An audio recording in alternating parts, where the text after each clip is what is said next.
अस्सलाम वालेकुम जी। Ehsan Abbasi मिशनैन tourism club की तरफ से सूरत-ए-हाल माल रोड की आपको बताना चाह रहा हूँ कि इस वक्त कसीर तादाद में लोगों का रश माल रोड पर मौजूद है, आप देख सकते हैं।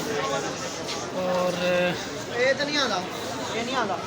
लोग मौसम को एंजॉय कर रहे हैं। आज बहुत मूसलाधार बारिश भी हुई है मरी में। मेरा स्टेटस, स्टोरी और यूट्यूब तीनों पे आप देख सकते हैं कि सुबह सुबह अच्छी बारिश हुई थी यहाँ पे। उसके बाद लोगों ने रुख किया है मरी का। मरी में 2-3 दिन से सूरत-ए-हाल ये है कि ईद से लेकर अभी तक रश जो है वो अपने ज़ोरों शोरों पर है, टूट रहा नहीं है। आप माल रोड की सूरत-ए-हाल देख सकते हैं कि इस वक्त काफ़ी तादाद में लोग मौजूद हैं यहाँ पे। इस मौसम को एंजॉय कर रहे हैं, माल रोड को एंजॉय कर रहे हैं।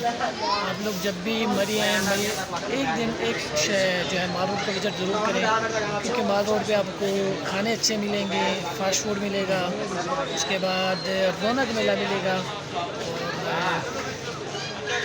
अगर आप शनवारी खाने के शौकीन हैं तो पोपाई रेस्टोरेंट के नाम से यहाँ पे रेस्टोरेंट है, उस पर बहुत अच्छा वो शनवारी बनाते हैं, वो आप ट्राई करें ज़रूर। उसके बाद चरसी टिक्का भी माल रोड पे आ चुका है, वो भी ट्राई करें। और मरी आते रहें, मिशनैन टूरिज़म क्लब के साथ जुड़े रहें। चैनल को सब्सक्राइब करें, यूट्यूब पे, फेसबुक पे लाइक और शेयर करें। इंशाल्लाह वक्तन फ़वक्तन आपको अपडेट करते रहेंगे। नदरन एरियाज़ की सूरत-ए-हाल, मरी की सूरत-ए-हाल, रोड की सूरत-ए-हाल, सारा कुछ। बहुत शुक्रिया।